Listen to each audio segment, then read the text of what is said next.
So, Mark fans, welcome to the second part of our Alchemy trilogy of 8 classes. We finished realization, and at that last class, Mark threw a lot at us. Uh, and I'm just looking at some of the highlighted things in the transcript. He said, the frequency door that is open now is that of active transmutation of what has come before in time, come before in time with new possibilities. You begin to awaken to the massive consolidation of possibilities. By awakening to that, it means your settings are now set to this vast frequency realm. The good that is waiting to come to earth is far greater than you can visualize or verbalize. That's so positive, and we don't hear anything like that. You are active alchemists in helping this ascension happen, for it does not happen to you only. It happens through you and because of you. So I'm going to ask Mark to come right in and talk about what does he mean by actualization? What is happening now? And then he may drift into a meditation. So welcome. Thank you for being the alchemist, the philosopher's stone, the magic ingredient. We are the secret sauce. Okay.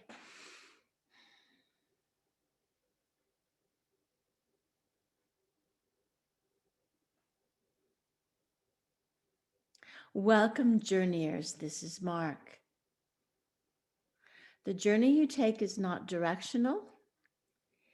It has no starting and stopping place. It is a journey of possibilities that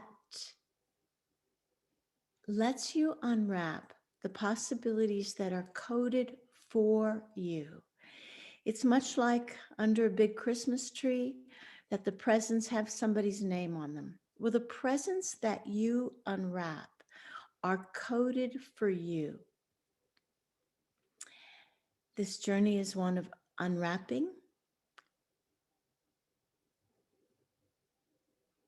and embodying that which you've been encoded to hold.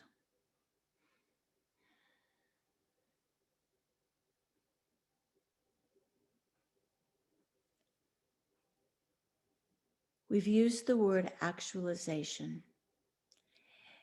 In this 8 weeks for the next 2 months, more than at any time we've been able to before, these codes, these possibility frequencies, packets of frequencies, are installed in you and begin to be activated.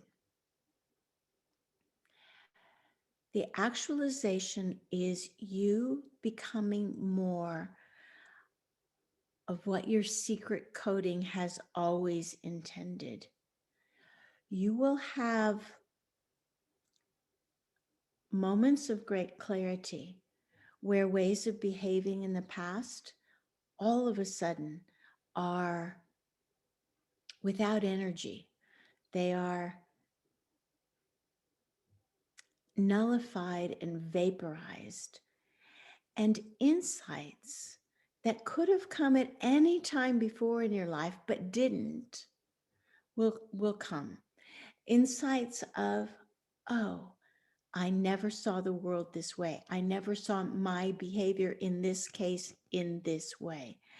So there's going to be many windows opening to your inner psyche for you to not examine so much as to knowingly and willingly release.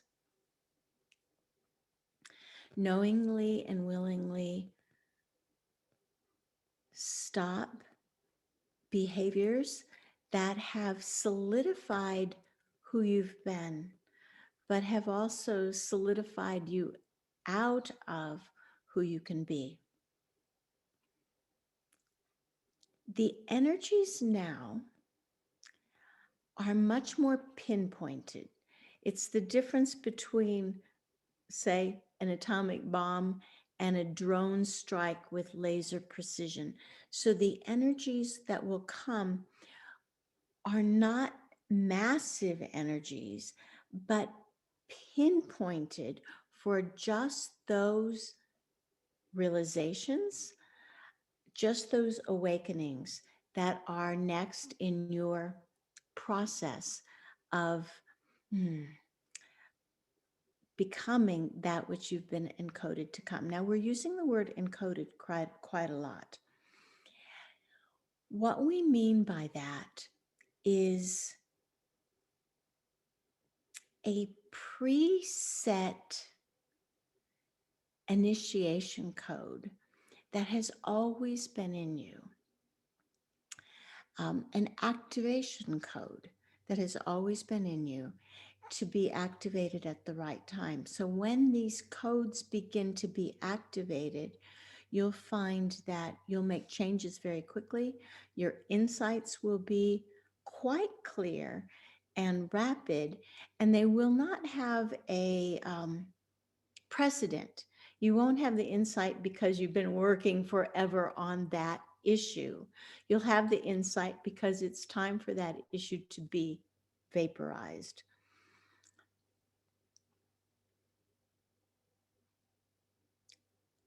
What it will take is self awareness. So many times you get on automatic pilot and you do the things you've always done. You have the reactions you've always had to the same things that always has bombarded you. And now there's a chance to remake automatic decisions and move into this awakening initiation code series that all of you have.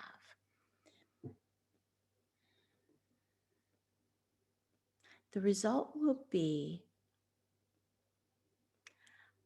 a lightness of being, and much more of your awareness is present in this moment rather than 80% of your mental um, focus on the past, or sometimes 30% of your mental focus is on the future, especially worrying about the future. You'll find that much more of your presence is present. And that will let you know how often you haven't been present in your presence. This actualization may have physical ramifications. You may find that you need to nap more. You may find that you want to change the things you eat. You may also find that clearly you want to spend time with different people or doing different things, or maybe more time alone. So the clarity will be there for these changes to just be initiated within you without a lot of pre planning. But it is important when a change, an opportunity for you to make a different decision presents itself, that you are ready to make a decision that may not be how you would have always decided. So, this presence and clarity of decision making, so you can jump through these opportunities when they're presented without too much, oh, I need to think about it. I need 3 weeks to consider it. So there's going to be more of a need for quick response that's not the old reaction.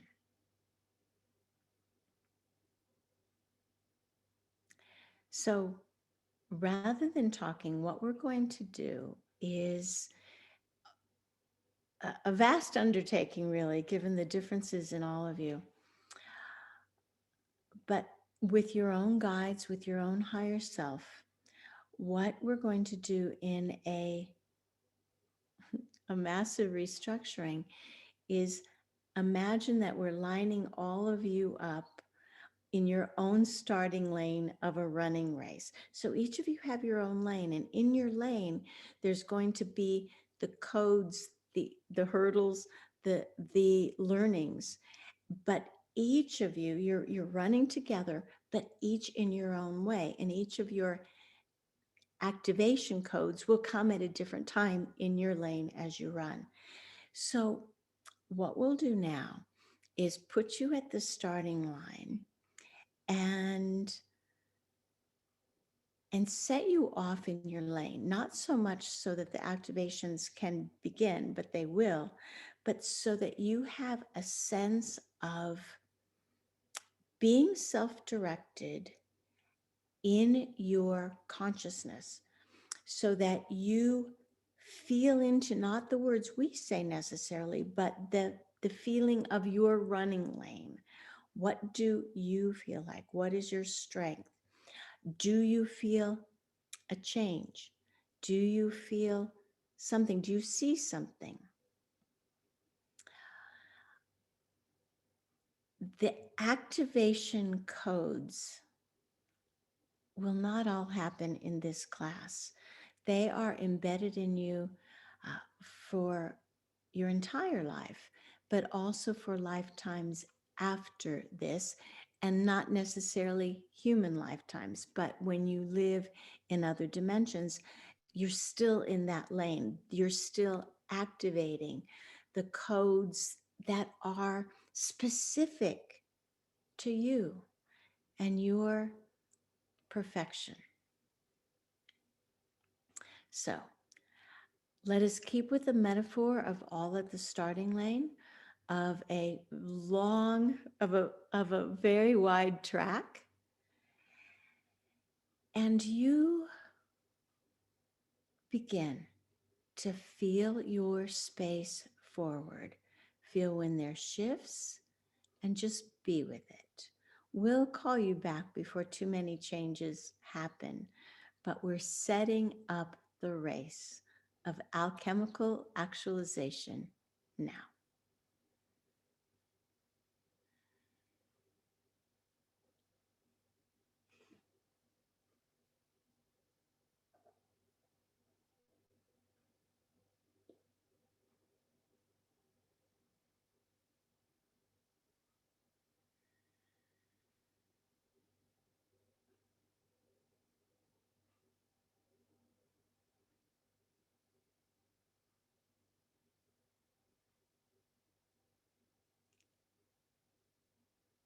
For those who are empaths, you may have a feeling of being overwhelmed because you can feel everyone else's lane.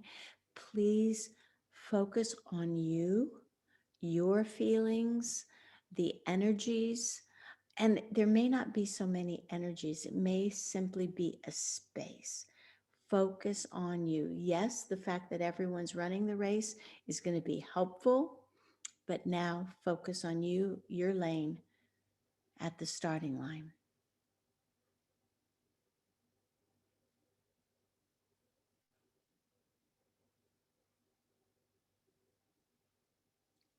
Breathe deep and relax. You've been training for this.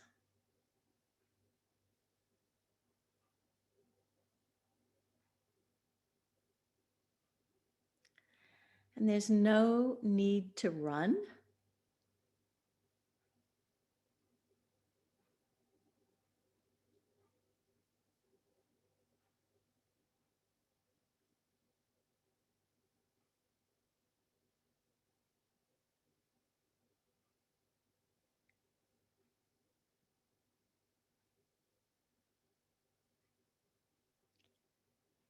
Feeling the path of your destiny laid out before you, unknown,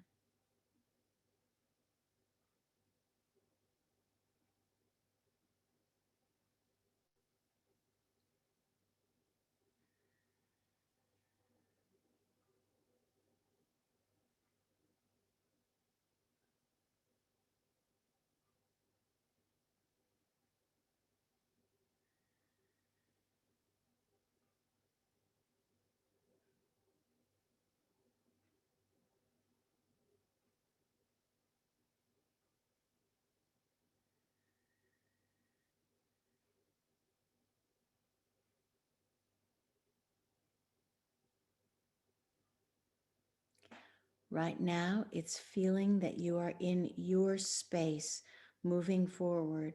That's important. It's not important what codes, what activations that will come. It's that you have a feeling of alignment with your lane.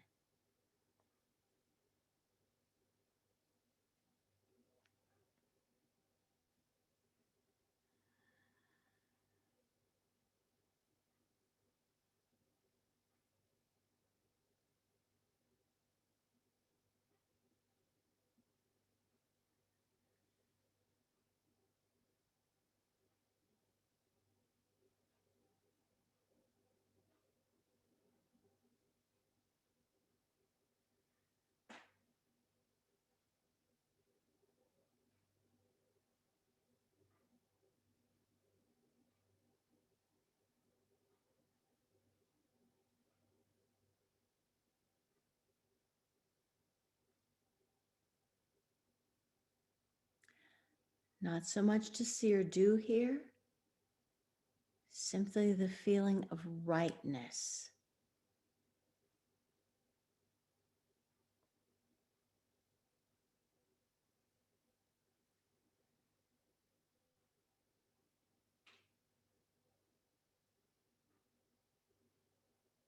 You are right.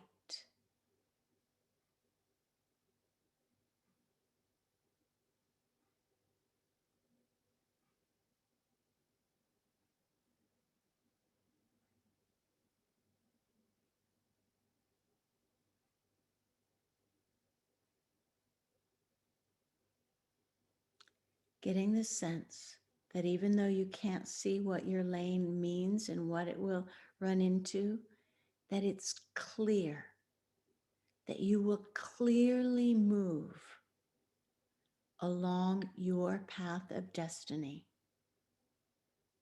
Of that, you have no doubt. Feel that clarity, that certainty.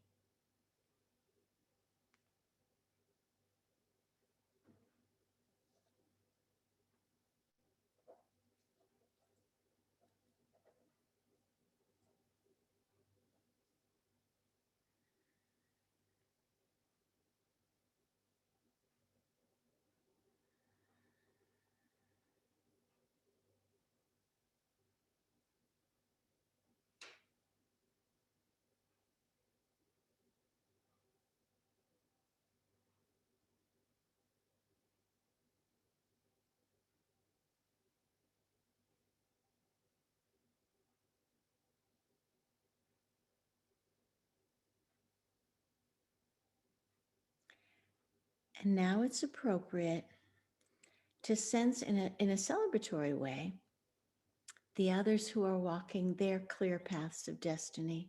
Much like a marathon, at certain mile markers, there are neighbors there. There might be a band. There might be some people in costumes cheering you on. So imagine that there's some points at which whenever any of you crosses that point, there's cheering, there's support and celebration. And there's also the sense that even though you're doing it all your own, in your own lane of your own destiny, there's a camaraderie and a celebration and a joint uh, feeling of the togetherness of the journeys. So let that enter your experience now, too.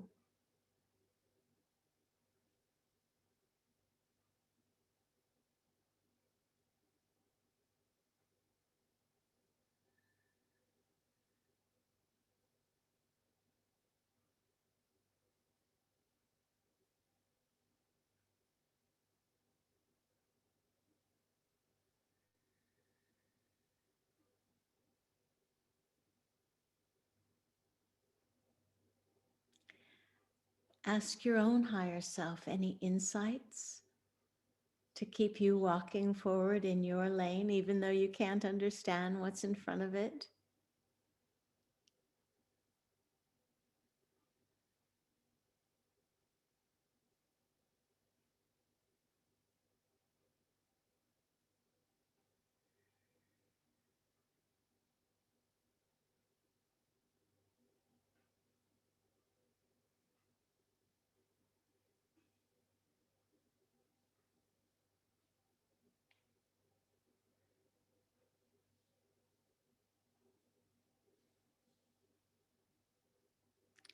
Relax a little, celebrate a little more.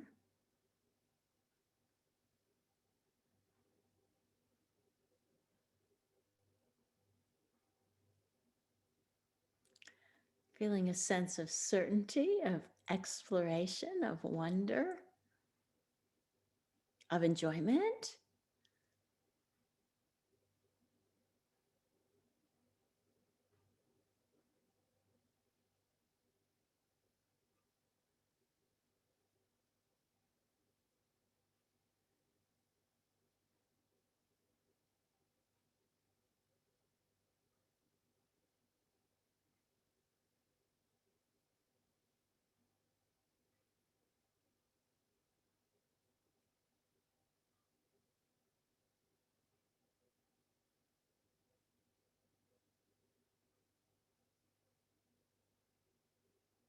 You're doing well.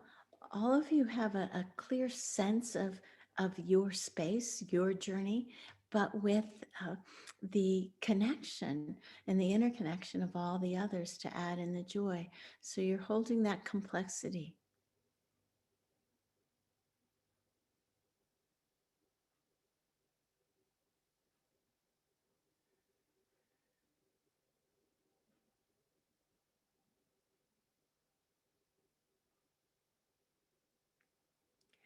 So now we're going to add to that complexity and call in the first in a series of codes that are initiating codes for this part of your journey. So these codes might feel like energies. You might feel electricity, you might feel nothing at all, but each of you has a different set of initiating codes, and you're on your path now. So you're ready for the next set of initiating codes for where you are in this actualization of alchemy, this actualization of your awakening into the consciousness of Shambhala. So invite and allow your specific codes now.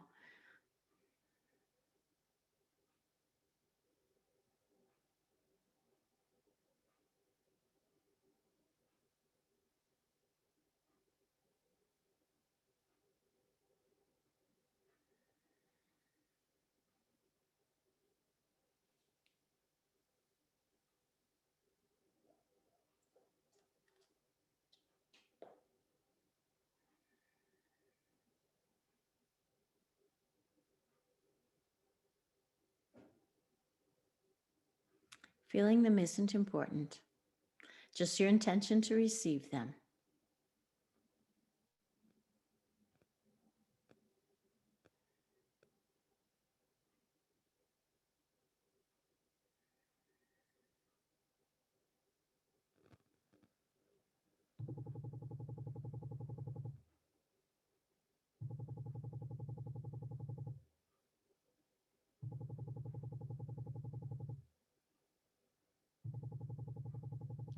So this is a triggering packet of codes that tells the universe that you're awake, aware, and ready.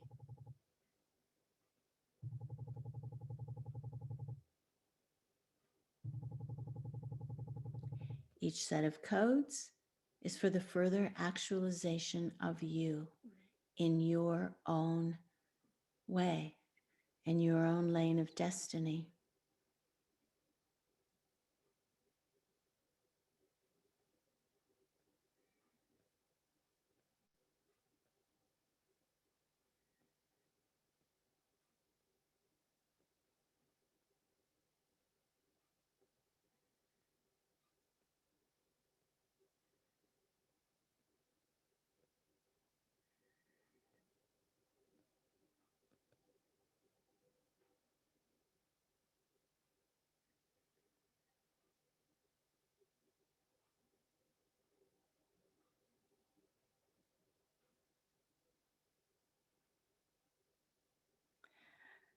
And for most of you, there won't be anything to feel. It's really an intentional alignment that's happening.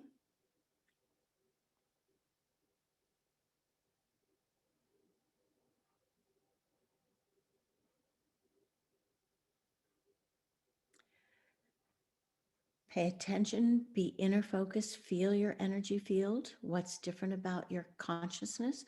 Has the complexity of your consciousness changed?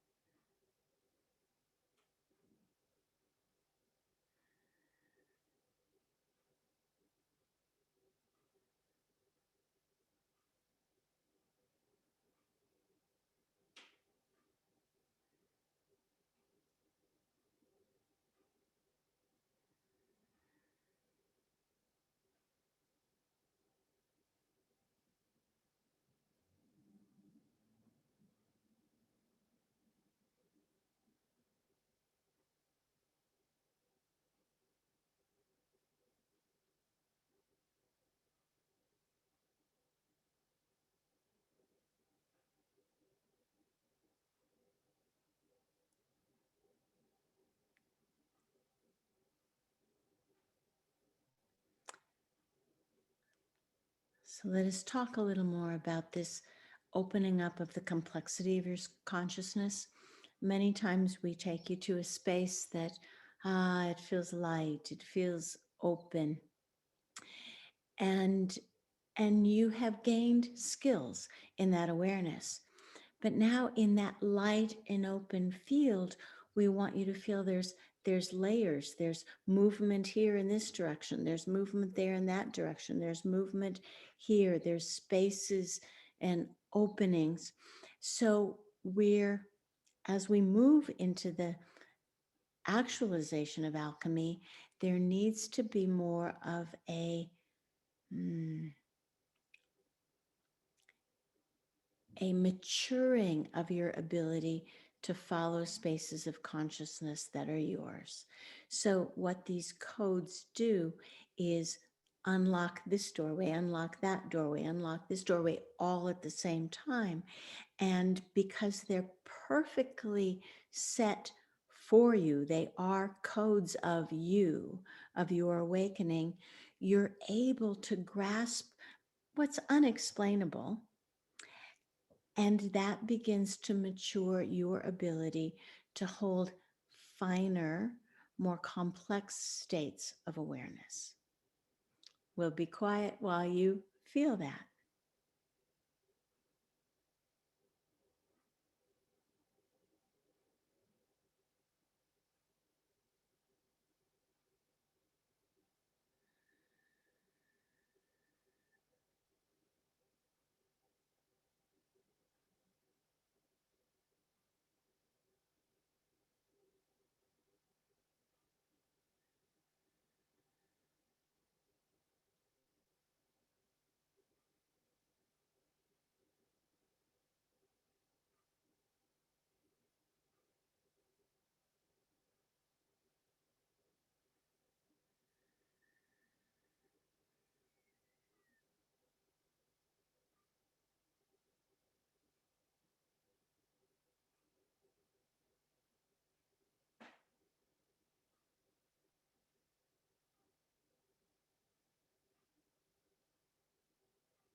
Just a little word of wisdom.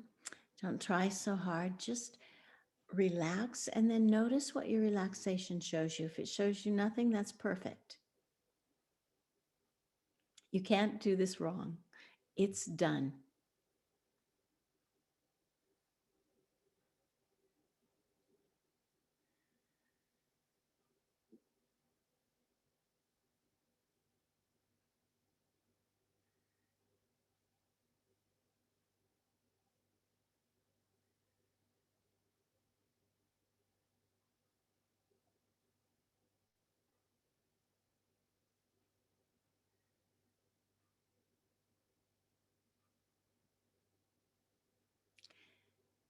So now, feeling that opening complexity that has no meaning yet, but also still feel that you're clearly in your lane.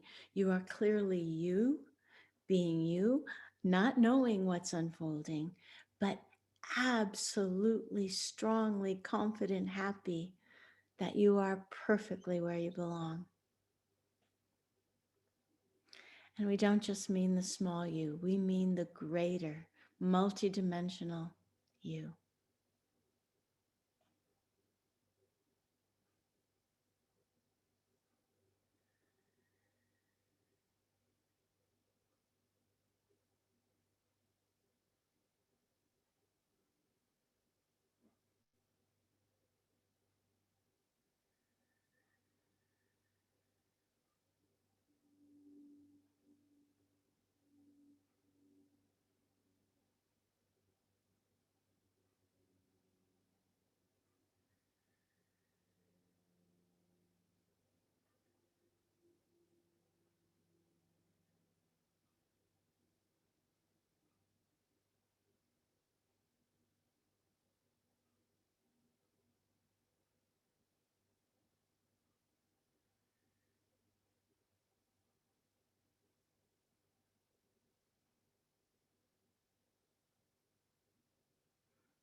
All right.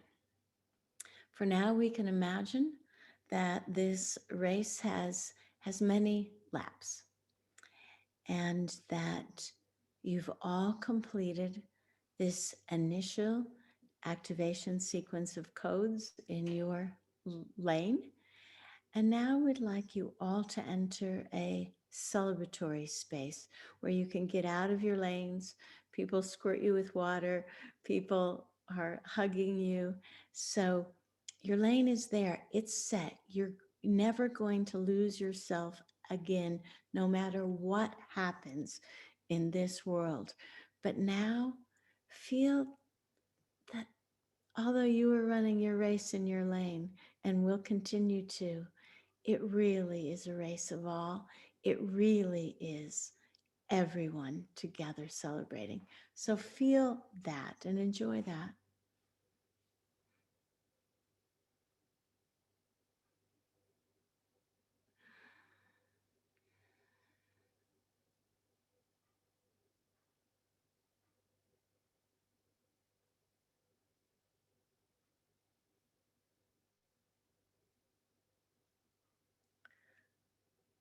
Allow happiness, joy, and like in any race, what often happens is the ones who got there first are the ones who cheer the loudest for the last ones.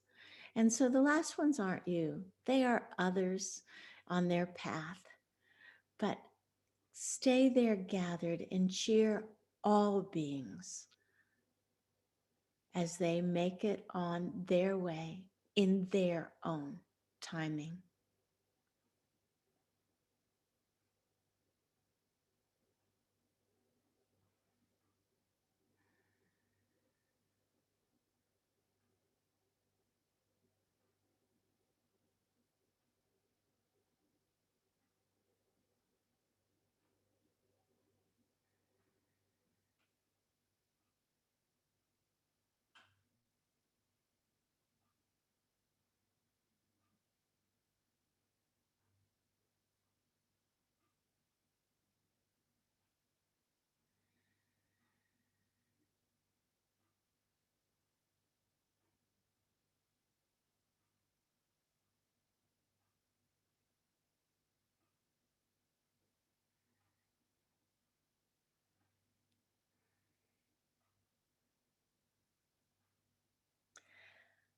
Can you feel that when you're in this space, all the training, all the sore feet, none of it matters?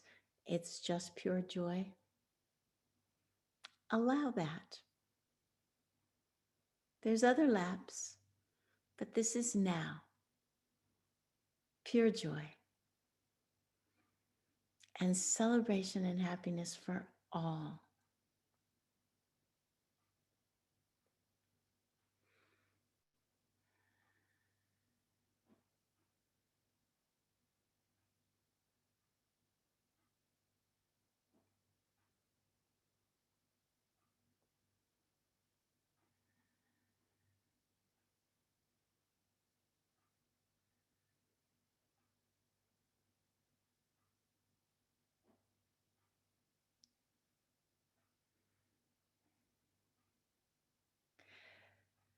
So we congratulate you and welcome you to an even greater part of the true you.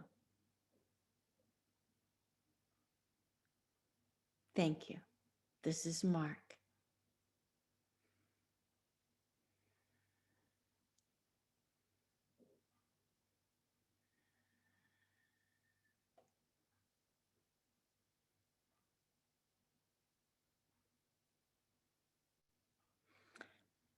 We'll take a few minutes to kind of decompress because we're all holding uh, our own intensity plus the intensity of all. So find find your balanced state now.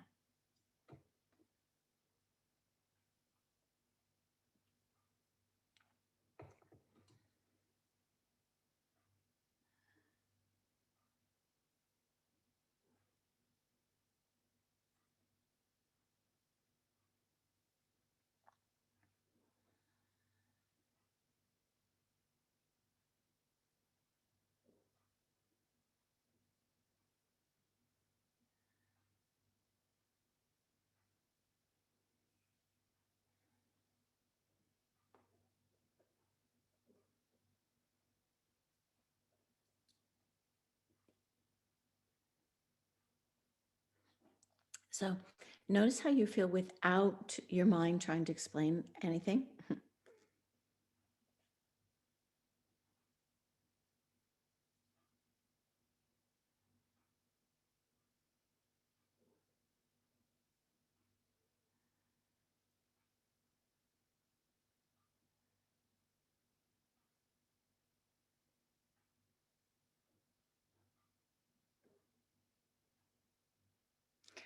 Wow. What I see is some of you are you're holding your experience so well that you're kind of jumping up to where Mark is to feel what he sees.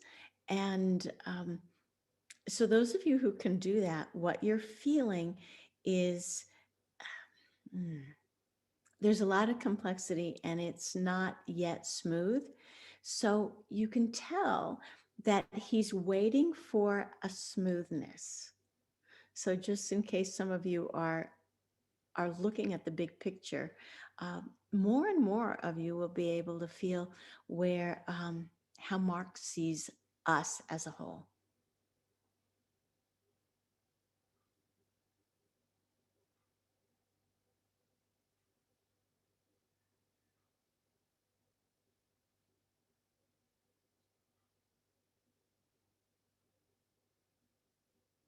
So he waits for a harmony.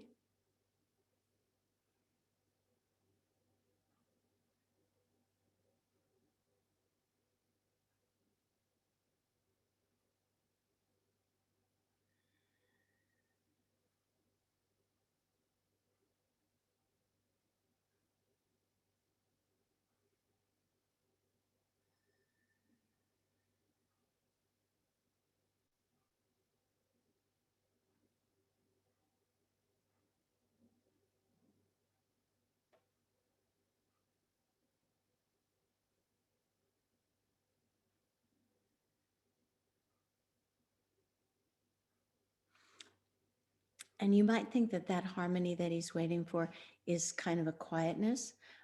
And that's what I was waiting for too. But what I see is once the harmony sets in, there's a moment of quietness, but then the harmony facilitates flows that are harmonized. Like now the orchestra is playing and it's all harmonized. So see if any of you from that global place that Mark sees things and that he shows me, that you can feel that there's a symphonic. I see it also as colors, as like scarves of different colors moving, that there's this beautiful but harmonized symphonic movement now. And this is just fun. This is extra credit to see if you're able to get out of your experience to feel the big picture.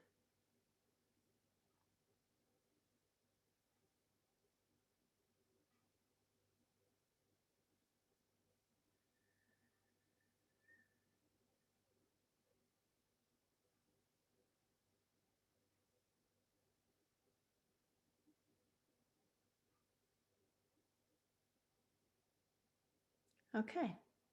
And now it's stable, still moving, but it's not changing too much. So Mark then signals to me that it's okay. Now we can talk. Now we can um, chat, have a break, whatever. He never breaks it in a discordant place. He always waits. And sometimes he continues talking while it's setting up. So I want to talk about that to you all. I want to hear from you, but I'm going to ask specific questions. So the specific question is somebody who was really could feel their lane, to use Mark's racing analogy, would like to have somebody who could really feel that. And what was your insight when you found, like, oh, that's where I am? I can go forward. I can't see it, but I feel comfortable, excited, safe. So let's hear from maybe two people that about the lane part of it. And then I'm going to ask different questions. So go ahead and unmute yourselves.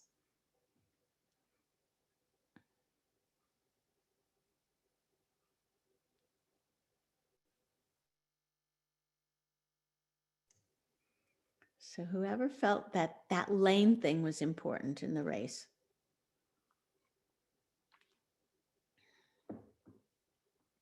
And how you felt and what it gave you.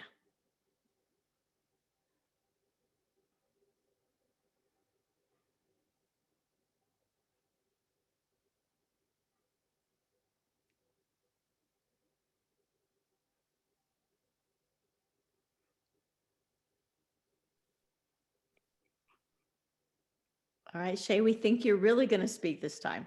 Yeah. All right. Yeah.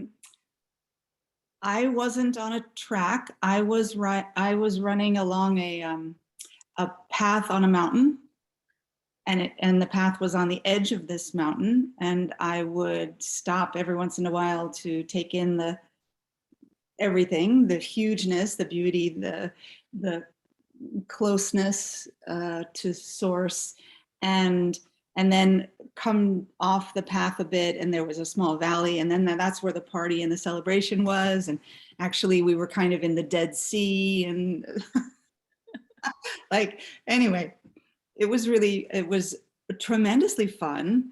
I did feel the expansiveness of the appreciation that we all had for each other, and I loved that I had so much autonomy and choice and beauty, but and I didn't feel a sense of competition. I didn't actually see anyone on my path, although I was aware that there were others. It was altogether a beautiful, beautiful experience of connection and purpose and joy and expansion. Huge. I was doing exactly what I wanted, and I was connected to everything and following the joy and the beauty and the all of it. So it was wonderful for me. Thank you. You paint such a good picture. We can see it. And yeah, that's a great picture. Who else? I mean, she's on her path. She's just going, her speed, everything. Who else? The path, the lane, what that gave you.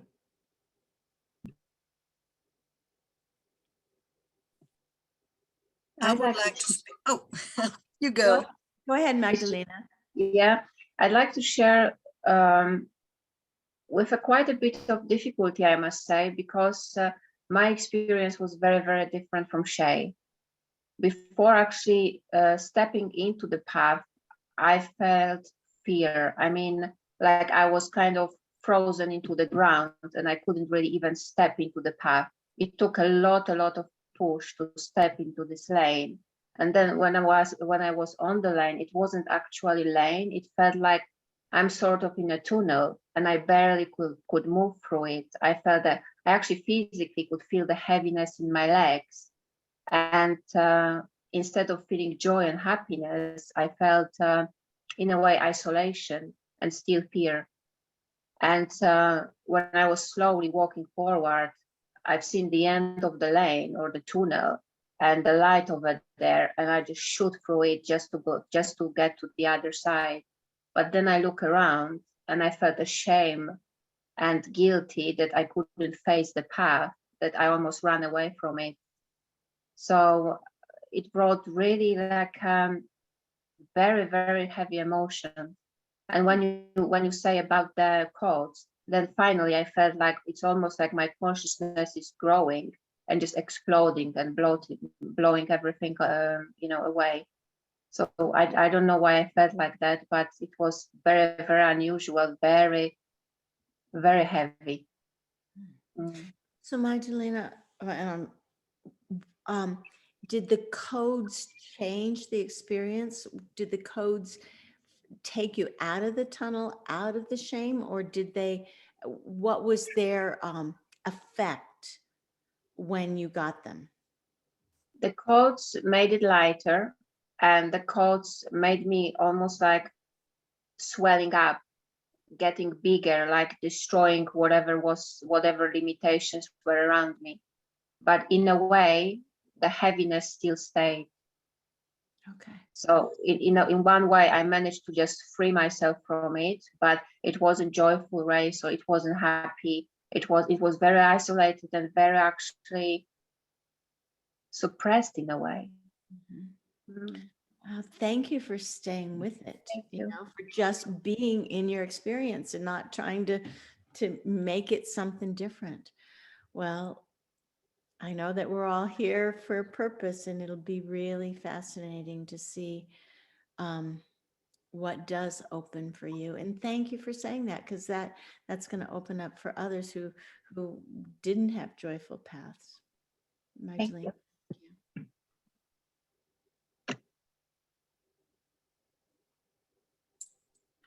Yeah, I would like to share, Mandy from the Netherlands.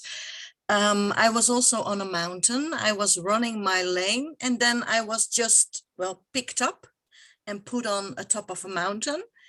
And then I didn't have to run anymore. I could just sit. And I would say they opened me up. And inside, with my heart and my stomach, all the chakras, there were little diamonds. And they asked me to really unfold myself and to pick, I'm getting emotional, to pick each diamond out of me, put it on my hand, look at it really well, and then put it in front of me, and then the other one. And just like a little shop, I could put it in the, how do you call it? The etalage, the outside, the window of the shop. And then I can stall it all out and just look, because they already know what's inside of me, but I can't see it all. And that's all. And then there was a place where I can sit down. It didn't happen right now, but when I am finished with this, I can just sit down, and it's like a snowy side hill of a mountain, and I could just glide along, and then I will be there. So it was fascinating, and I have to look. I love all the pictures. Mandy, thank you. Yeah.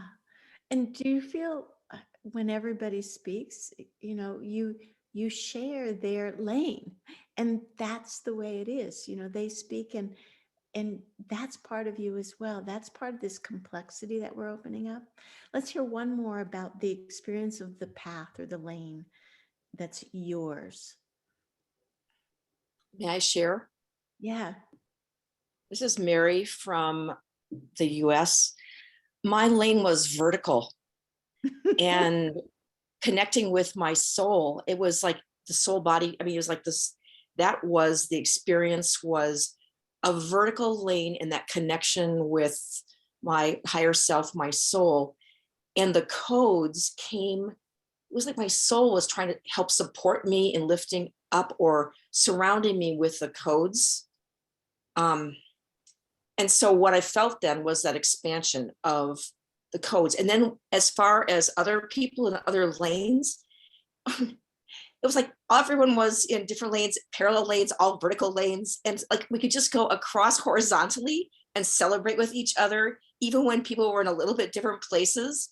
And it was lovely. It felt so supportive of each other and celebratory for both me and for others. And just that feeling of it's like the soul body fusion of really working with us to help.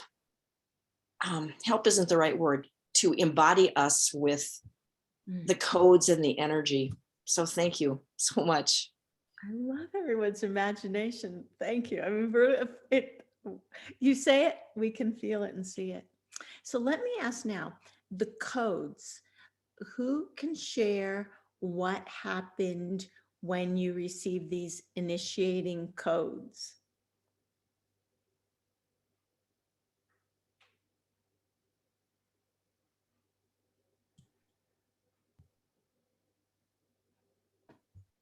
This is Falcon in New Mexico, and they worked on the top of my head. It was a tremendous energy, and I'm on a new level now. It's a different mental state. It's like I'm on a ledge above where my mind used to operate, and my mind was like, prior to that, Owlie had popped into my head one time to examine what was going on, and she's like, it's like a freeway in here, and I'm like, yes, it never stops. 7 lanes all at the same time. Now I'm above the 7 lanes. And there's this, it almost feels like regal because my mind is quiet and everything feels really different. Even my posture feels different. The whole room feels different. Oh, So wow. this is pretty nifty. Yeah. It's a state that it's a state I had wanted, but I didn't know how to activate. I mean, you do the Eckhart Tolle stuff and you try these other things, but if it doesn't work, you're like, it's a different consciousness state. Yeah. Yes. Yeah. Thank you for saying it so clearly. All right. Who else? The codes, what happened for you?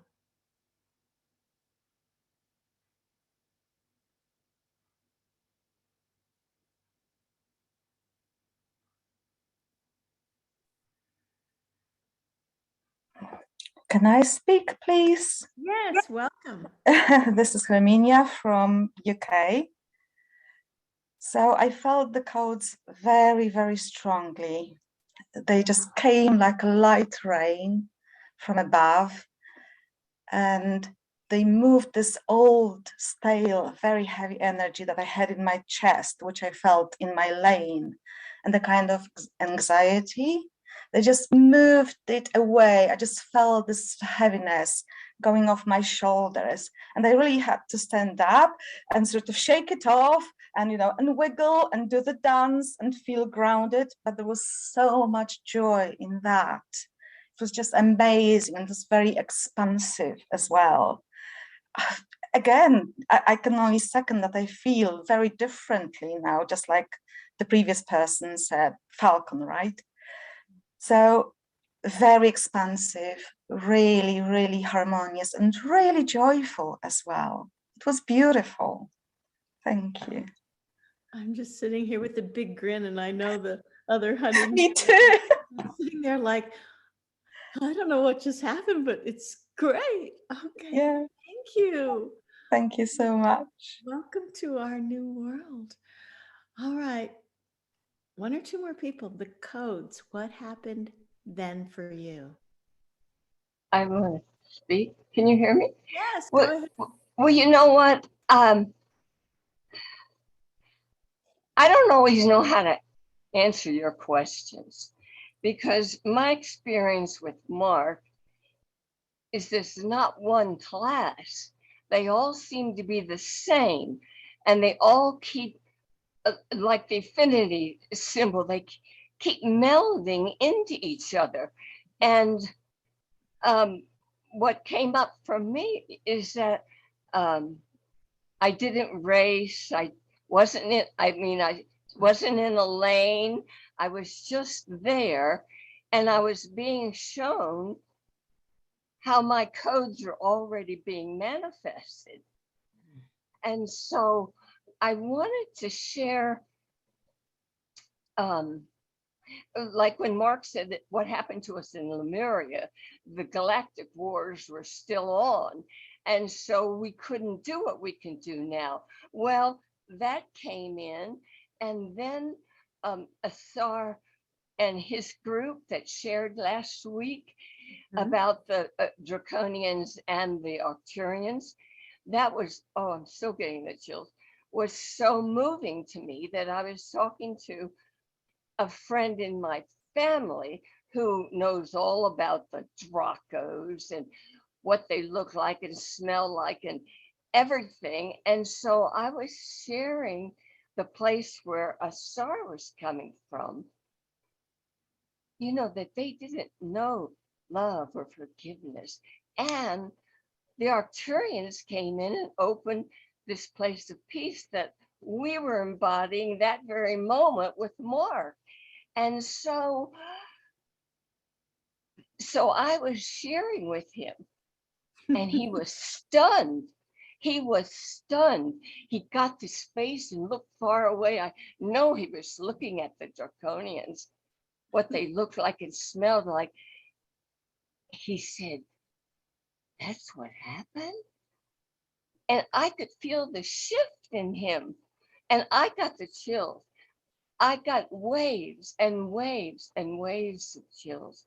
And I got even more that it's not about doing, that we just pick up from each other what needs to be guided next. I have been talking to this guy forever and listening to him. And I felt it was the first time that it was heart to heart.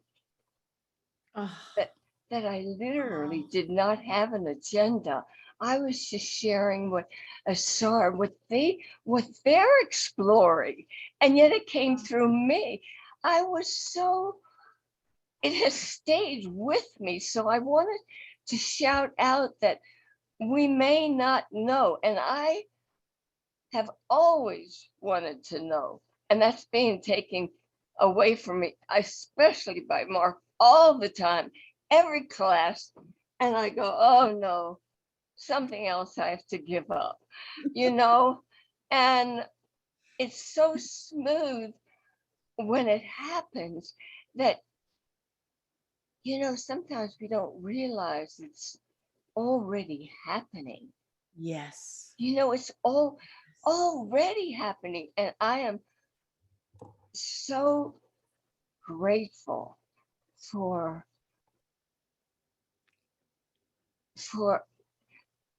it's just everything. I mean, even though I'm in the midst of the worst pain I've ever been in physically, but you know, I didn't think, I mean, I'm coming through it even every day. And when there's whatever it's taken, it's opened me up at a deeper level. So it's worth it. It's worth it. And I just, you know, beautiful, Yesela. We can see your light. Thank you for the path you walk. Thank you. Thank you for allowing, you know, your openness to Mark. You know, that's important, Jonette, because, you know, I just celebrate you and Mark and everybody on the line, what they bring. And I can't, you know, I can't really write in the chat. I'm so not computer related, and Michelle helps me, thank God. And you know what? I'm just grateful that we're in this together. and we're bringing up different parts of ourselves, and we are coming. I just feel how each week I come more to myself. Yes. I come home again and again and again. Thank you. Thank you, sweetheart. Thank you so And much. I echo that gratitude. I can't think of anything I'd rather do than sit here exploring Right. what's unknown. Right. Okay. I'm with Very you on good. that. Thank you. Thank you. Thank you, sweet.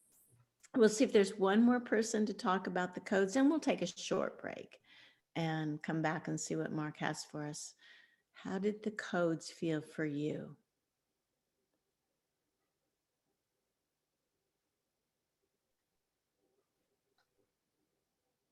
Hi, Jonette. Hello. After that, hi, everyone. Talking about coming together, I felt like I had to share what I received, because for me, it was an Olympic Games theme. Mm-hmm. And the codes were, because I was jumping from the Sydney Olympics, then all of a sudden I'm in Spain, and then in Greece, where they originally started. And that's where I received the codes. And they were, emotions coming up. Holographic gold, the gold theme, very strongly. So, and it has to do with either a frequency or vibration, which I feel sometimes on a beautiful hot summer day. It's just there and it feels wonderful. And at the end, being in the arena, feeling actually that it was now in Shambhala, the stadium, and feeling them all in the crowd supporting us, cheering us on, and that unity, the whole world coming together in unity. And I could feel the excitement and all the barriers, everything have come down. Everybody's together, celebrating, cheering each other on. And that was beautiful. So that's the codes that came through, the unity. So all of us together, all of us. Thank you. Thank you. You know, we can't create unless we can envision it. And thank God, no matter what we see in the world, that we can envision it. And you had such beautiful words for it. The arena, the oneness, going back to the original gold. With that, let's take just a 10-minute break. And one of the biggest jobs of an alchemist isn't the chemistry of the alchemy, it's the envisioning of what can't even be imagined. So thank you. We'll see you at, let's see, it's 17 after. We'll come back at half past the hour. So 12-minute break. See ya. So yeah, Jeff will set it up so that you can ask a question, and I will go in and become Mark.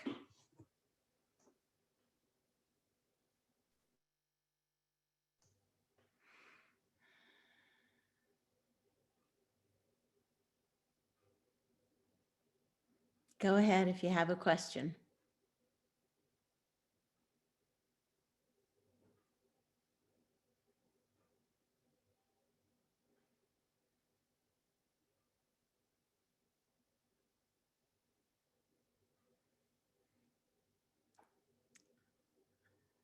Okay, Jeff, they're muted.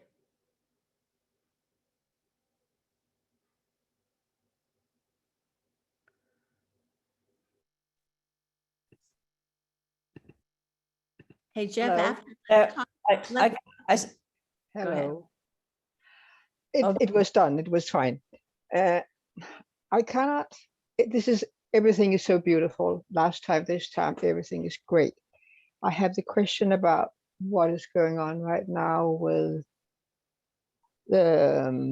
Russia and China and war, maybe with the Russians, they really want it. And what is the state going on? What is happening?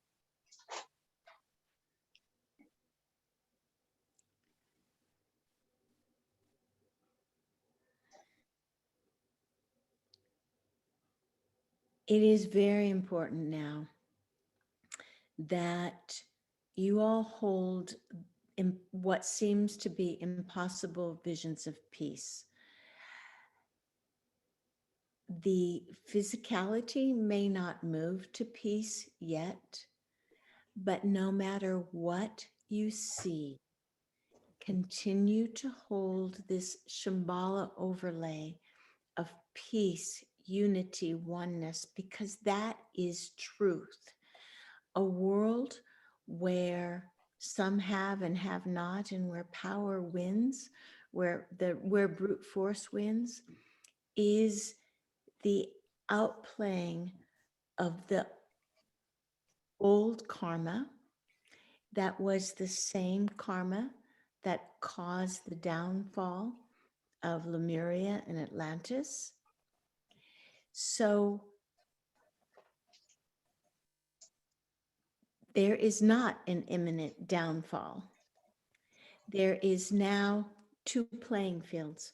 One, those of you who hold Shambhala-like consciousness, whatever is your beliefs, and those who hold fear, power, and oppression. Continue holding your truth, no matter what the plays are in this world. To hold truth of peace and oneness, the Shambhala truth, when everything is fine, is easy. The test comes when you hold that truth, irrespective of what seems to be the reality. So we do not know, because humans have free will, and it is not in our, and we are not allowed to stop free will, but you are using your free will to hold a vision of oneness and truth that finally can begin to take hold. Why? Because you are holding the vision while you are living in the messy world of human behavior. You have ascended to a higher level of holding possibilities. So your roles are more important now as the old plays keep being played out. So we do not know, but we do know that there is more energy in the Shambhala consciousness, whatever it's called by healers, by spiritual ones, than has ever been present before. Keep conscious of that level of truth. Thank you. We wish we could say that the angels and the ETs are going to swoop down and stand in front of the tanks. Humans still have the ability to make their own choices. Thank you. It was very, very good. Thank you. Thank you.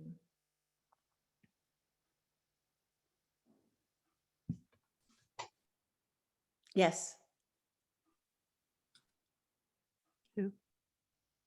Go ahead, Falcon, and then Margaret. Okay. It's a two-part question. One is that there is a concept called predictive programming, in which those wishing to control a culture or a world will present movies and videos and images through the television, for example, to control the timelines we go down, because the idea of predictive programming is that when we give attention to those things, the more people do, the more it feeds that timeline. First, is that correct? Yes, there is a program of that sort of brainwashing that is absolutely in effect. And it is leading us in those directions. And It is leading some in those directions, but that's only at this lower level of karma. As more of you, and there's so many more who don't have the words that you do, who don't have the spirituality that you do, but they are with you at these levels. They are holding on to what their soul reminds them of. The new children are whole, and they're not so new anymore. Some of those new children are now in their 30s in positions of influence. That predictive programming does have success at that level, but the levels that you and many, many others are working on in conjunction with the higher levels of masters and elders are changing those predictive programs into something that couldn't be predicted. all right, related question. If we ourselves being more creative by virtue of the higher frequency, maybe running more voltage would be a way to say it. Yes. If we give attention to those things, does it have more impact than a person in a lower frequency giving attention to those things? It's a very good question. And the answer is yes. Your attention, your velocity ignites that which you focus on. And the more velocity you have, the more your focus is energized. So it's very important that you focus on those possibilities that are born from love and oneness and brotherhood. Thank you. Thank you for the clarity of your questions. Margaret. Yeah, hi again. I'm very curious to hear the answer on this question. Actually, it was Jonette who gave me the idea to this question during the mail I sent to her lately. So I want to ask if the world is ready to scientific evidence for soul body fusion. The world is very much ready for scientific evidence for all of the mystical, unexplainable techniques, tools, happenings, miracles. The world, the very logical, rational world wants to have proof before it takes a step. So that need for proof also creates the possibility of the proof. So the need creates the proof.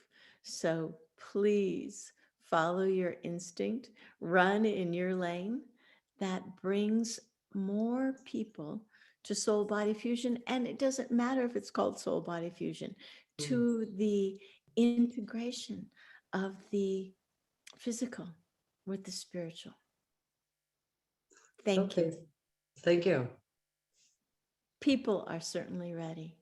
Yeah, I know. Sure. It will come, I know.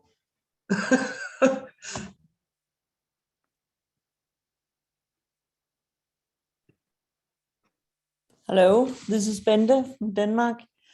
I don't know if it's a question for Jonette or for Mark, but I want to ask, when this corona situation allows Jonette to travel again, will these Mark classes then continue, online classes? All right, that's a Jonette question, but Mark's here to give me a picture of it. The picture I have is that the Mark classes will continue online in this way because it's very supportive. When I can travel again, It'll be Mark weekends. It will be the kinds of workshops that I've always loved giving in Copenhagen and Jutland and Stockholm and Oslo. So those will resume as soon as we can. But this works very well for consistency and for the community, the international community that it builds. I'm grateful for COVID for this, actually. It's changed, it's just opened up the power of these smart classes more than what we were able to hold before when we had our small but powerful Denver groups. Yes, thank you. Best news today. Thank you. Thank you.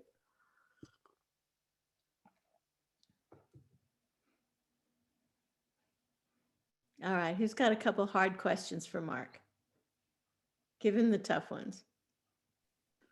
Hi, it's Teresa in London. I don't know if this is hard or tough, but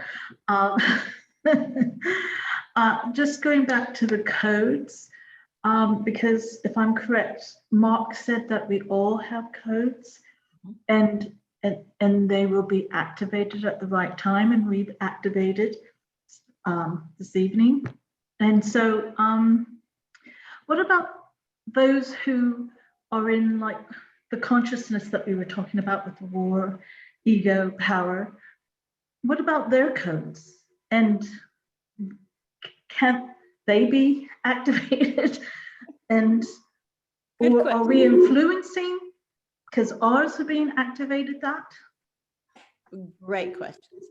All humans have codes. All humans have their lane. All humans have their destiny. And destiny isn't the perfect word because destiny seems predetermined. But if you can imagine that the lane is not predetermined, it's just clear for you. Every human has that. And along certain ways, when that human has a certain frequency, so the codes don't just happen at mile marker 16. The codes happen when the human has a certain amount of frequencies and passes mile marker 16, then they're activated. So, and actually, if the human doesn't have those levels of frequencies, they're not even going to get to mile marker 16 in their lane. They're going all over the place because it's generally not about self-actualizing. And it's interesting that this class is actualization. For many people, it's not about self-actualizing in the way you all do it. It's about actualizing power, and it's the king's sort of power. It's not the power of true leadership. So yes, all humans have codes, and some of them, it's going to take many lifetimes before they start activating them because the frequencies have to match the frequencies are the key that start the activation sequence going. Beautiful. Thank you. Good question. Thank you. That helps. Yeah, it does help. Thank you. I have a question. Yes. This probably seems off the wall, but I don't understand at all about the robots, and especially the ones that are all the things they want them to do, and some made like humans and some want to be humanized. And one, Sophia, already has what do you call it? Not she has, I can't think of the word, country. She has, what do you have when you have citizenship in Iran? And some of the, robots want to be actualized also. And I have just nowhere to place any of this. All right. Artificial intelligence is certainly intelligent, but it doesn't come with frequencies which come from heart, come from a soul entrusted heart. So the frequencies that allow for self-actualization are not in the capacity of AI. AI will have actualization of intellect, actualization that can mimic emotions. It can certainly learn, but that which is your cosmic seed of light, that center, that star in your heart, is missing in even the most intelligent robots. So they will be able to actualize in ways that mimic humans, but they cannot mimic the spirituality, the ability to be multiple consciousness, multidimensional, that humans have, because it's not humans' intellect that make you multidimensional. It's that core light in their hearts, in your hearts. So what do you see about our relationship with, I mean, it's in so many areas now. I mean, is there any suggestion, or can you talk about that?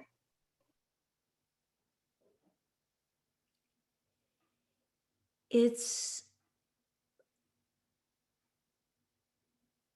part of the unfolding of awakening, because in some cases, the expanded intelligence of some of these robots will bring incredible breakthroughs that help make the human part of the human existence easier. So they can be partners, but the final levels of spirituality, of ascendance, of alchemy is impossible by those artificial beings. So that's probably what we would say for now. Okay, thank you. Thank you.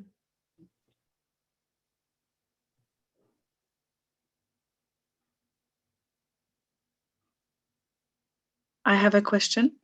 Yes. If you don't mind. Mark, there's a lot of talk about Yetis and the other beings on this, who are with us here. I know very, very little. Can you talk a little bit more about, I think, Yetis, Draconians? I heard a lot on this calls. I would like to know who those people are, who those beings are. And if you can share a little bit more from your perspective. We'll give just an overview. The Earth has been a collective place. It's a node in awakening, so that the Earth has been of interest to artificial intelligence, to beings who have mostly evolved in other worlds. So the Earth has always been of interest. The Earth is very much an incubator for evolution, for creation. And so some ET races have gained in intellect and technology, but they have lost their ability for evolution. It's as if the consciousness star either was never in them or it shrunk. So the Earth, because it has this consciousness star, it has this creative instinct. Humans, not just Earth, but humans have this ability to create, which means moving through dimensions, moving through timelines that other beings haven't. So the Earth has always been of interest. And the Earth is a special treasure. So there have been many galactic wars fought because of Earth, but also that involved the Earth, that were not about the Earth, but were about resources and power bases. So war has been a continuous imprint in this corner of the universe. However, war is a dimension. It happens in a certain dimension. When you get to these places that we call Shambhala, these places of oneness, war is impossible because there's only the knowing of oneness and camaraderie, and you are me and I am you. But there's many levels of evolution happening on Earth, and some of it is the end point of great lines of karma. Humans, for instance, are at a possibility of ending many, many cycles of karma. Well, not just humans, but other non-human beings are also at the edge of a karmic cycle where they can choose a different multidimensional way of being. There have been good ETs and bad ETs, to make it very simple, and both still have a foothold in your realms. However, as humanity as humanity had a low frequency, its frequency was able to be co-opted by, say, ETs or star beings who also had a low frequency. So there was much happening to keep humanity at a low frequency because the lower frequency ETs can use those energies. As humanity lifts its frequency, humanity becomes unavailable to ET races who keep their frequency low. So humanity's lifting is an invitation if they can raise their frequency, and some cannot. Some are not actually consciousness based. They are artificial intelligence based. As humans ascend their frequency, then there's hosts of star beings and elders who have a high frequency, who are helping incubate and give birth to or support the birth of humanity at higher levels. And more high frequency star beings are coming into consciousness, into the mix, in bringing their frequency into Shambhala so that you can be part of the spaces they hold. So there's many kinds of ETs, and ultimately, even the lowest ones will have the opportunity, if they can, to raise their vibration. So that is a primer on galactic involvement by extraterrestrials in this dimension. Well, thank you. I have a follow-up question. Yes. So you also mentioned that we mixed at some level, like humanity, with those races, some of those races, and some of us may remember reincarnations from different planets. So how that comes, so that means that we're not human, but we're human? If we do, what does it mean? Humans are a mix. Humans are a mix of, we'll call them beneficial ETs that were hybridized with the beings that were here.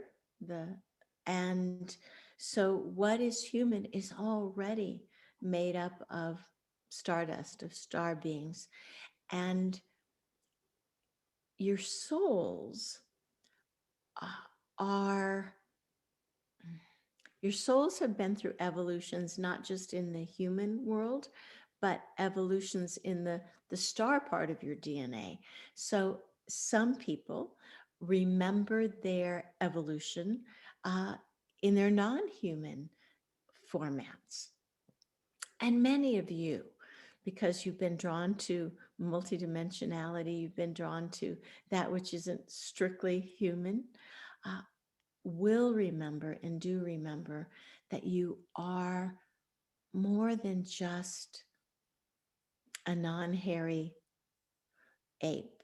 You are seeded with consciousness and frequencies and possibilities from a vast array of star systems, and you may remember it.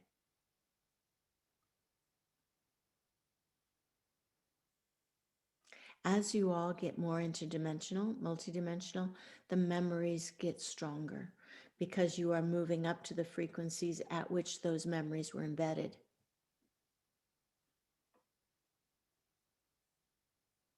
So, welcome home. And it's a very big home. Thank you, Mark.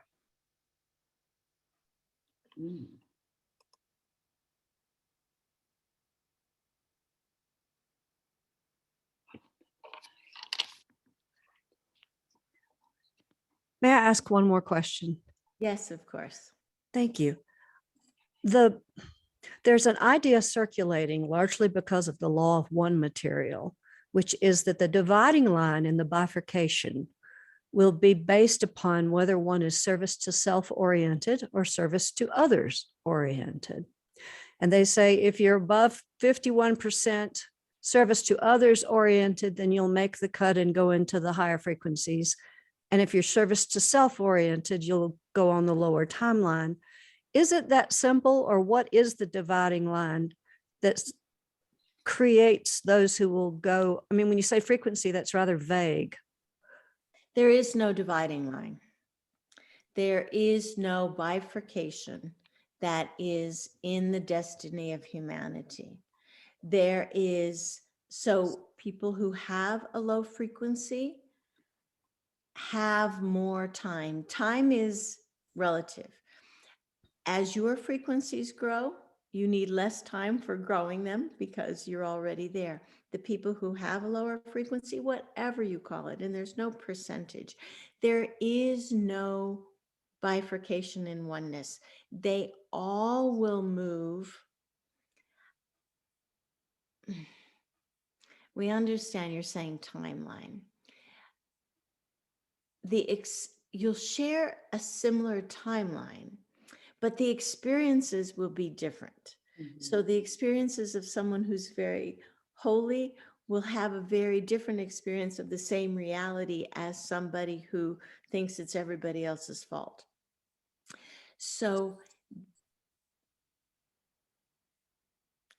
it is a simple way to look at it so that people, this law of one, so that people can understand that service to others, but you cannot serve others unless you also serve yourself. So this separation between self and others in that whole analogy is not correct. So then how would you define holiness? Is it the conscious awareness of oneness? Is it that simple? The conscious awareness of oneness, and you don't even have to believe in oneness. It's the conscious awareness of peace, happiness, goodness. You don't have to believe that everything is ultimately one. That is what creates, that brings a higher frequency. That higher frequency brings experiences that match that higher frequency. So a person who's holy brings more experiences that magnify the holiness. So then I'm sorry, I'm just still trying to grok this. So is it then primarily an emotional thing that moves one to the higher frequencies? For instance, joy is a high frequency. Joy is often considered a signifier of holiness. Is it the joyful? So in the let's say in the beginning, it is an emotion of joy or happiness, or sometimes a quiet joy that is just a Zen peacefulness. However, once you've moved through the door of that, then it's not even an emotion. It is a state, an emotionless state that could hold all emotions without losing the holiness and the happiness. That this higher state could see sadness, but doesn't become sadness. So emotions are a good bellwether to get through the gate. But at the higher levels of multidimensionality, your word of joy becomes a non-emotional joy. But in this life, joy, happiness, holiness, oneness, gratitude are all emotions that increase your frequency. And holiness is that which is eternal. Holiness is the experience of that which is eternal. That which is eternal has no emotions in it. Thank you. That's a lot to think about. Or experience. Yeah. Experience and release into. Yes, thank you. We'll take one more question.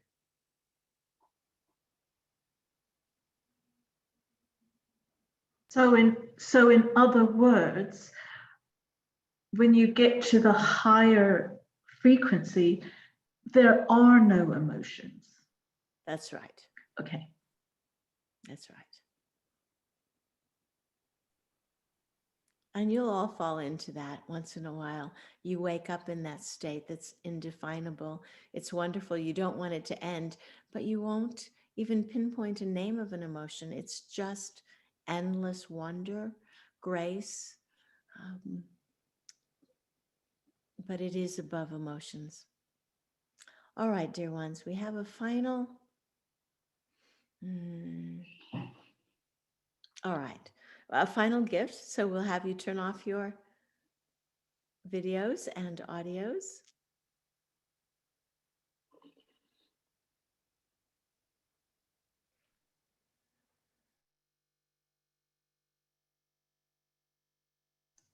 And this gift is simply a energetic sweeping away. So imagine that you've got your lane, your path on the mountains, your vertical path, however it is for you.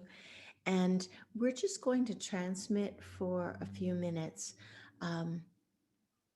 We'll call it an energy of sweeping away, so or clearing, so that the path, the lane is clearer. So find yourself in yourself, on your path, your lane, and feel a clearing. And this clearing isn't from you. This is a gift of grace. This is the beings, the elders, the higher dimensional beings of Shambhala, clearing the path for you. Much like a racetrack is raked before a big race.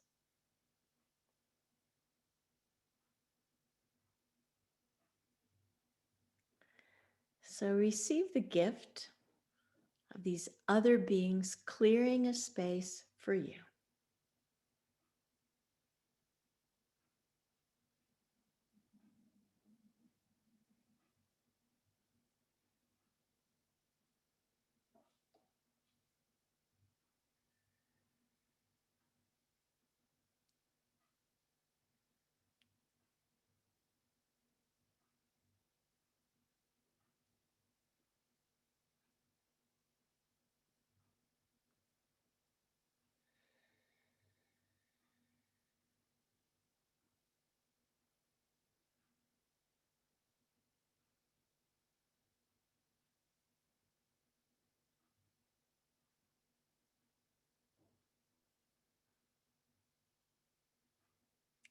And go ahead and put in the wish, the request, that these beings are always in front of you, clearing the space, clearing the track,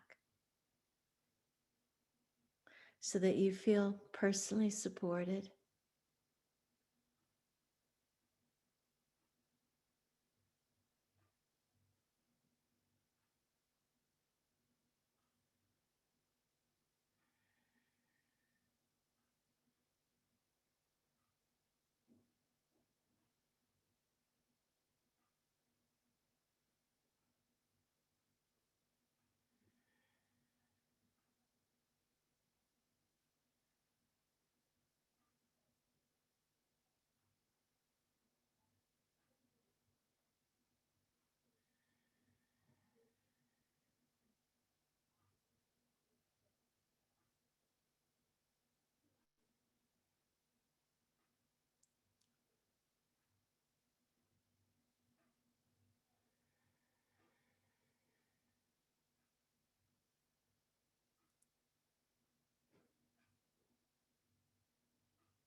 remembering that you're never, ever alone.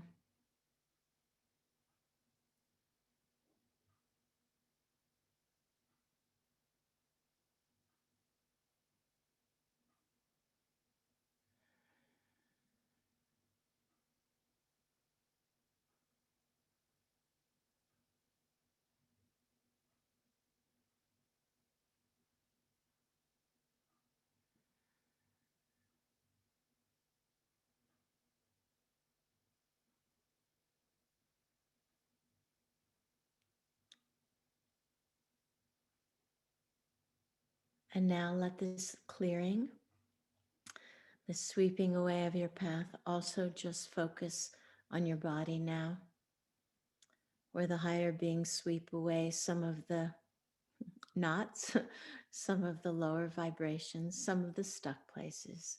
So just open to a gift of a body clearing and opening, lifting.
Dear ones, we only invite you to love yourselves as much as you are loved.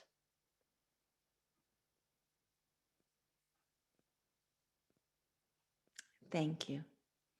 This is Mark and all your friends.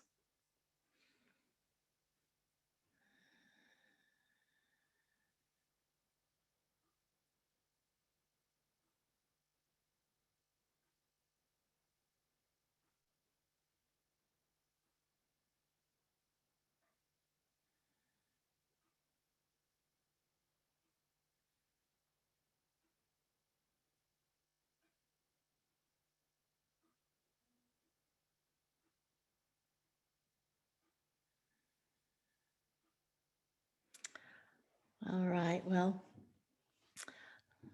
enjoy whatever codes come. And I don't know if you'll feel them as codes, but perhaps just physical jolts of clarity. So this series is really going to be about aha, clarity, different actions, not so much reactiveness, but more space in your decision making, that space for holiness, that space for clarity. And we are doing it together. So thank you all so much. So we've got 8 weeks in a row, and this is amazing time because all the planets are going forward, and I think that's going to be for the next 3 months. So this is a spectacular time. We will have an initiation series trilogy. We don't have it up on the website yet. It's going to be the first one, and these are each going to be initiations. We've done activations before. Initiations are, I guess, bigger because that's what we need now. The first one will be February 22nd. I think it's a Wednesday or a Thursday. And I so apologize that I didn't do my Facebook Live on 2/2/22 as I said I would. We just couldn't get it all together in time to do that. So I'm sorry if I stood you up on Facebook. So we'll see you next Monday. We'll turn off the recording, turn on your videos, and we'll all say hi.